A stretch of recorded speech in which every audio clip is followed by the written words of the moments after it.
Senadores começam a julgar Dilma Rousseff no dia 25 de agosto. Limite de gastos públicos será debatido esta semana pela Comissão de Assuntos Econômicos do Senado e uma entrevista especial sobre a renegociação das dívidas dos estados. Esses são os destaques desta edição. Bom dia. O início do julgamento de Dilma Rousseff no plenário do Senado foi marcado para o próximo dia 25. A defesa entregou os argumentos finais da presidente afastada na sexta-feira. O chamado libelo de defesa, ou seja, os argumentos finais dos advogados da presidente afastada, foi entregue faltando 3 minutos para o fim do prazo, que vencia às 13h40 desta sexta-feira. O documento, com 673 páginas, contesta os crimes atribuídos a Dilma Rousseff e reforça os argumentos de que ela não cometeu irregularidades. Também apresenta os nomes das 6 testemunhas que deverão ser ouvidas no julgamento. Entre elas, o ex-ministro da Fazenda, Nelson Barbosa, e o economista Luiz Gonzaga Beluso. Nós optamos por fazer uma síntese de todas as discussões que estão no processo. Então, nós incorporamos no libelo uma parte das nossas alegações finais e também a crítica ao relatório Anastasia, porque é a última oportunidade que nós tínhamos de nos manifestar por escrito nos autos. A acusação, que entregou os argumentos finais na quarta-feira, também teria direito a 6 testemunhas, mas optou por convocar apenas 3. O procurador do Ministério Público junto ao Tribunal de Contas da União, Júlio Marcelo de Oliveira, e 2 auditores do TCU, Leonardo Albernaz e Antônio Carlos Costa. Todos já depuseram na fase anterior do processo na Comissão Especial do Impeachment. Esta semana, o ministro Ricardo Lewandowski deve se reunir com o presidente do Senado, Renan Calheiros, e com os líderes partidários. Eles devem definir o rito da sessão, ou seja, criar um acordo sobre o tempo de fala dos senadores, intervalos e outras questões, como foi feito antes da sessão de pronúncia, que aprovou a continuidade do processo contra a presidente afastada. A Comissão de Assuntos Econômicos vai debater na terça-feira a proposta de emenda à Constituição que limita os gastos públicos. Vamos conversar sobre a agenda das comissões para esta semana com o repórter da Rádio Senado, Roberto Fragoso. Bom dia, Roberto. Me diga uma coisa, essa proposta ainda está em análise na Câmara dos Deputados, é isso? Bom dia, André. É isso, essa proposta ela está em análise na Câmara dos Deputados, mas ela está avançando lá e em breve ela deve chegar aqui ao Senado. Lá na Câmara ela já passou pela Comissão de Constituição e Justiça e agora ela foi enviada para uma comissão especial de onde ela vai seguir para o plenário e, se for aprovada, ela vai ser analisada aqui no Senado. E os senadores da Comissão de Assuntos Econômicos eles resolveram antecipar esse debate sobre essa proposta de emenda à Constituição que foi enviada pelo presidente interino Michel Temer e tem o objetivo de limitar os gastos públicos ao valor da inflação do ano anterior, ou seja, os gastos públicos do ano anterior corrigido apenas pela inflação de acordo com o IPCA. Essa proposta vai valer por 20 anos e vai alterar também os critérios para a correção dos gastos com saúde e educação. Hoje esses gastos são atrelados à arrecadação e vão passar, portanto, a ser corrigidos também de acordo com a inflação. A exceção para esse limite de gastos vai ser para os recursos do Fundeb, para os recursos da Justiça Eleitoral, que são gastos com eleições, e para transferências obrigatórias para estados e municípios, além de compensações para estados por exploração de recursos minerais. Agora, Roberto, com relação à Comissão de Constituição e Justiça, os senadores devem continuar esta semana a discussão sobre a redução da maioridade penal? Exatamente. No primeiro semestre, os senadores começaram a debater, estava para ser votado um conjunto de propostas de emenda à Constituição que tratava de reduzir a maioridade penal para crimes graves. Foi pedido que essa votação fosse adiada agora para este semestre, para que pudesse acontecer uma audiência pública que aconteceu na última semana. Foi um debate bem amplo, os senadores chamaram representantes de várias categorias, de delegados, de juízes e de defensores públicos e de pessoas que atuam junto a crianças e adolescentes para tratar deste tema, que é um tema tão importante. De um lado, várias pessoas defendem a redução da maioridade penal porque dizem que a sociedade exige uma resposta contra a criminalidade. De outro lado, as pessoas dizem que não é possível você colocar na conta dos menores a responsabilidade pela segurança pública, portanto. Então, há dois lados claramente divididos nesse debate. Muitos dos debatedores pediram para os senadores para que, antes que a maioridade penal fosse reduzida, no caso, as propostas que estão em análise na comissão, elas tratam de redução para crimes graves como latrocínio, estupro, exploração sexual de crianças e adolescentes e casos repetidos de lesão corporal, portanto, somente para crimes graves, mas ainda assim alguns debatedores pedem que seja dada uma atenção maior ao SINASE, que é o Sistema de Medidas Socioeducativas, portanto, que não estaria plenamente implementado. A senadora Gleice Hoffmann, do PT do Paraná, ela disse que vai apresentar na próxima reunião da Comissão de Constituição e Justiça, na quarta-feira, um pedido para a criação de uma subcomissão permanente de acompanhamento do SINASE como uma alternativa, portanto, para a redução da maioridade penal. Roberto, e na quinta-feira nós vamos ter sabatina de embaixadores na Comissão de Relações Exteriores? Exatamente, nós temos votação de embaixadores. Um dos indicados para embaixadas é o embaixador Antônio Patriota, que foi ministro das Relações Exteriores do governo Dilma de 2011 a 2013.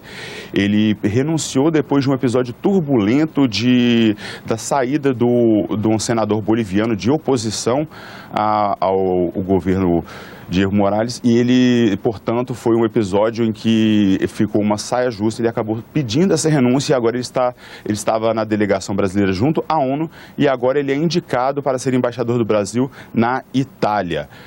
Os outros dois embaixadores são indicados para representar o Brasil na Colômbia e na China. Ok, Roberto, muito obrigado aí pela sua participação. Obrigado, uma boa semana de trabalho. E daqui a pouco, às 9 horas, haverá audiência pública interativa na Comissão de Direitos Humanos para discutir o direito humano à saúde. Para participar com perguntas ou comentários, acesse senado.leg.br/e-cidadania ou ligue para o Alô Senado 0800 61 2211. O governo federal renegocia a dívida dos estados com a União. Os deputados modificaram a proposta do governo Dilma Rousseff a pedido do interino Michel Temer e por pressão de servidores públicos. A matéria, que está nas últimas votações na Câmara, logo deve chegar ao Senado e é sobre ela a entrevista de hoje, feita pelo repórter Antônio Machado. O governo federal concordou em alongar a dívida dos estados por 20 anos. Com isso, deixará de receber 50 bilhões de reais até 2018. Para explicar esse tema, a renegociação da dívida dos estados com a União, a gente conversa agora com o consultor legislativo do Senado, Paulo Springer. Paulo, obrigado por essa entrevista. Qual é a origem da dívida dos estados com a União? Bom, a dívida dos estados com a União é uma coisa que vem de tempos imemoriais. Ao longo da história brasileira sempre houve renegociações de dívidas e sistematicamente os estados falhavam no pagamento da União. Na década de 90 veio as renegociações que diríamos quase definitivas, quase porque agora estão sendo renegociadas novamente, né? Mas assim, em 97 houve a última com os estados, houve 3 ou 4 ao longo dos anos 90 e depois, se não me engano, em 2000, 2001 com os municípios. A ideia era sempre a mesma, era impor aos estados contrapartidas, inclusive a suspensão de transferências até legais e constitucionais da União para os estados caso não houvesse pagamento. Porque até então o que ocorria era que o estado não pagava as prestações devidas e ficava tudo por isso mesmo. Depois disso veio a lei de responsabilidade fiscal que impôs novas amarras, né, a futuras renegociações. E, mais recentemente, então essa renegociação da década de 90 era um prazo de 30 anos e um resíduo refinanciável em até mais 10. Então, era para acabar agora na próxima década, né? Estamos mais ou menos há 20 anos dessa renegociação, dependendo da assinatura do contrato, ao longo entre 2025 e 2030, era para acabar essa dívida. E os estados não estão conseguindo. Para agravar a situação também, nos últimos 4, 5 anos, houve uma liberação muito forte de empréstimos.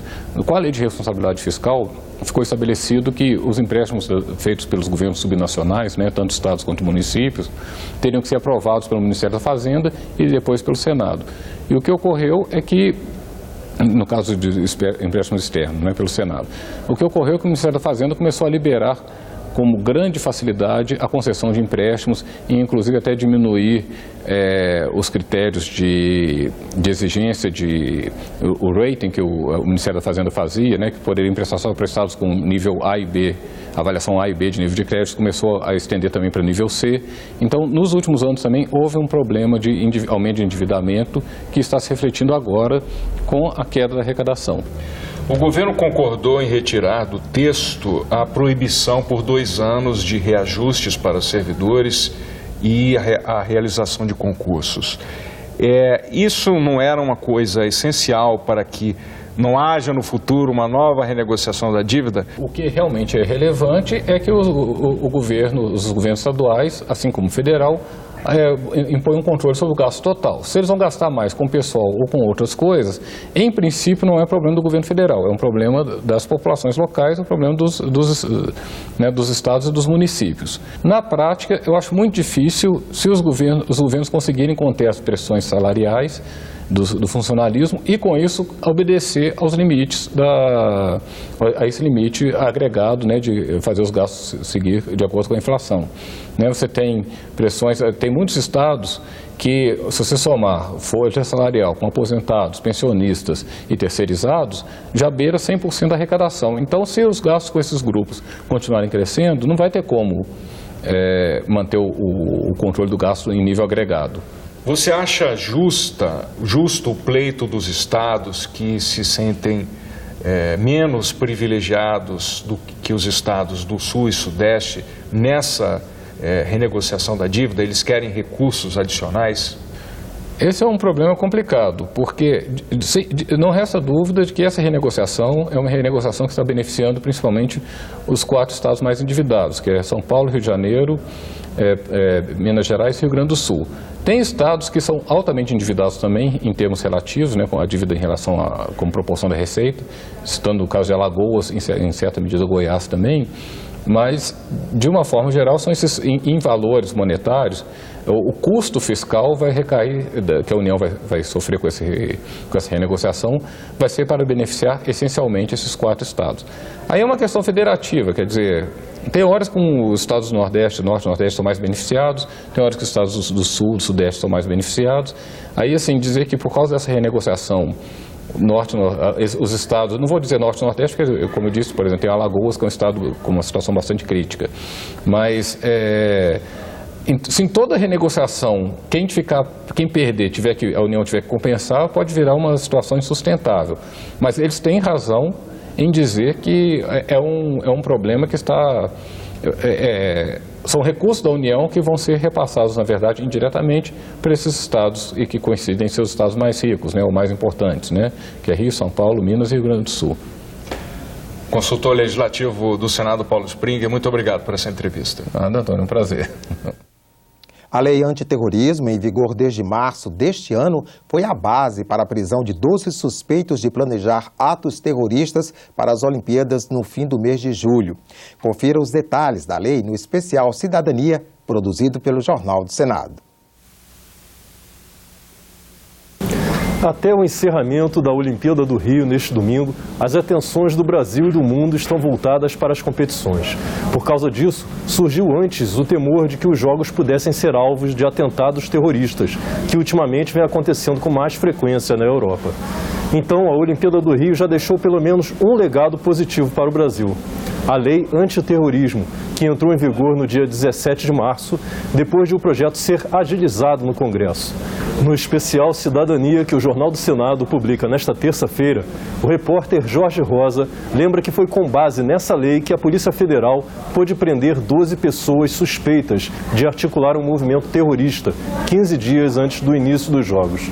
A nova regra, diferente das leis feitas para outros crimes, permite a prisão de suspeitos quando há apenas atos preparatórios. Antes de o projeto ser aprovado, houve uma polêmica devido ao temor de que a regra fosse utilizada para reprimir manifestações políticas, movimentos sindicais e religiosos.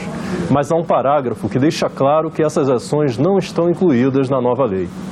O Jornal do Senado pode ser lido na versão em papel ou pela internet. senado.leg.br/jornal. Você acompanha outras informações nos boletins do Senado Agora e também na nossa página na internet. Obrigado pela sua companhia e continue com a nossa programação.